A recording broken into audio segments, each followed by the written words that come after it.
ಪ್ರಪ್ರಥಮ ಬಾರಿಗೆ ಎಲ್ಲ ನಮ್ಮ ಕೌನ್ಸಿಲರ್ಗಳಿಗೆ ಮತ್ತು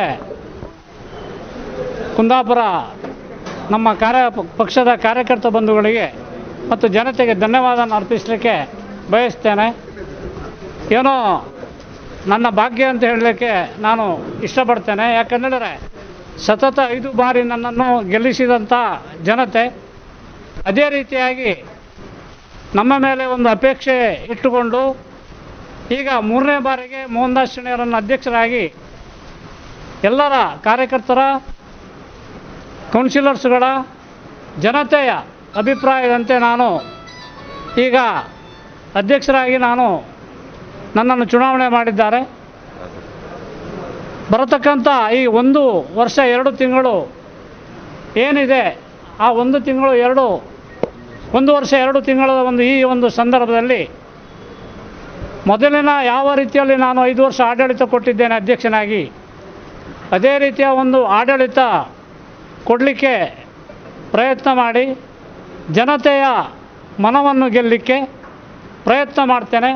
ಆದ್ದರಿಂದ ಎಲ್ಲರಿಗೂ ಶುಭಾಶಯಗಳನ್ನು ಈ ಸಂದರ್ಭದಲ್ಲಿ ತಿಳಿಸ್ತಾ ನನ್ನ 2 ಮಾತನ್ನು ಮುಗಿಸ್ತೇನೆ.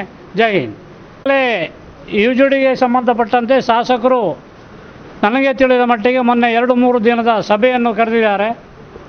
ಯುಜಿಡಿಯವರು ಕೂಡ ಮೊನ್ನೆ ನನಗೆ ಫೋನ್ ಮಾಡಿ ಹೇಳಿದ್ದಾರೆ, ಸಂಬಂಧಪಟ್ಟ ಹಾಳಾಗಿರತಕ್ಕಂಥ ರಸ್ತೆಗಳನ್ನು ನಾವು ಸರಿ ಮಾಡ್ತೇನೆ, ನೀವು ಅಧ್ಯಕ್ಷ ಆದಮೇಲೆ ಬರ್ತೇನೆ ಅಂತ ಹೇಳಿದ್ದಾರೆ.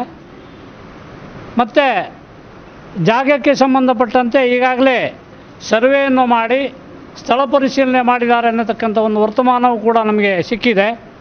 ಮುಂದಿನ ದಿನಗಳಲ್ಲಿ ಶಾಸಕರೊಂದಿಗೆ ಸೇರಿಕೊಂಡು ಯುಜಿಡಿಗೆ ಸಂಬಂಧಪಟ್ಟಂಥ ಏನು ಕಾರ್ಯಕ್ರಮ ಇದೆ ಅದನ್ನು ಆದಷ್ಟು ಶೀಘ್ರ ಮಾಡಲಿಕ್ಕೆ ಪ್ರಯತ್ನ ಮಾಡ್ತೇನೆ. ಹೊಸ ಉಮೇದುವಾರಕ್ಕಿಂತ ಹೊಸ ನಮ್ಮ ಮುಖ್ಯಾಧಿಕಾರಿಗಳಿಗೂ ನಮಗೂ ಬಂದಿದ್ದಾರೆ. ಅವರೊಂದಿಗೆ ಸೇರಿಕೊಂಡು ಮತ್ತು ಎಲ್ಲ ಜನರೊಟ್ಟಿಗೆ ಸೇರಿಕೊಂಡು ಈ ಒಂದು ಯುಜಿಡಿಯನ್ನು ಇದನ್ನು ಯಾಕೆ ನಾನು ಇಷ್ಟು ಒತ್ತಾಗಿ ಕೊಡ್ತೇನೆ ಅಂದರೆ, ಈ ಯುಜಿಡಿ ತರಲಿಕ್ಕೆ ಕಾರಣಕರ್ತರು ನನ್ನ ಅವಧಿಯಲ್ಲೇ ಡಾಕ್ಟರ್ VS ಆಚಾರ್ಯರ ಒಂದು ಕನಸಾಗಿತ್ತು ಕುಂದಾಪುರಕ್ಕೆ ಈ ರೀತಿಯ ಒಂದು ಯುಜಿಡಿಯನ್ನು ತರಬೇಕಂತ. ಅವರು ಮತ್ತು AG ಕೊಡಗಿಯವರು, ಶಾಲಾಡಿ ಶ್ರೀನಿವಾಸ ಶೆಟ್ಟರು ಇವರೆಲ್ಲ ಒಂದು ಮಾರ್ಗದರ್ಶನದಿಂದ ನಾವು ಆ ಸಮಯದಲ್ಲಿ ಯುಜಿಡಿಯನ್ನು ನಾವು ತರಿಸಿತ್ತು. ಕಡೆಗೆ 5 ವರ್ಷದ ನಂತರ ಅದಕ್ಕೆ ಟೆಂಡರ್ ಆಗಿತ್ತು. ಈಗಾಗಲೇ ನೀವು ಹೇಳಿದಾಗೆ 8 ವರ್ಷಕ್ಕಿಂತ ಜಾಸ್ತಿ ಕಾಮಗಾರಿ ಮುಗಿದು ಸಮಯ ಕಳೆದಿದೆ. ಕೆಲವು ಸಣ್ಣ ಪುಟ್ಟ ದೋಷಗಳಿದೆ, ಜಾಗದ ವ್ಯವಸ್ಥೆ, ಅದನ್ನು ಸರಿಪಡಿಸ್ಕೊಂಡು ಮುಂದಿನ ದಿನಗಳು ಆದಷ್ಟು ಬೇಗ ಈ ಯೋಜನೆಯನ್ನು ಮಾಡ್ತೇನೆ ಅಂತ ಒಂದು ಭರವಸೆಯನ್ನು ಕೊಡ್ತೇನೆ ಅಂತ ಹೇಳಕ್ಕೆ ಇಷ್ಟಪಡ್ತೇನೆ. ಎಲ್ಲ ಸದಸ್ಯರಿಗೂ ಹಾಗೂ ಎಲ್ಲ ಕಾರ್ಯಕರ್ತರಿಗೂ ಧನ್ಯವಾದ.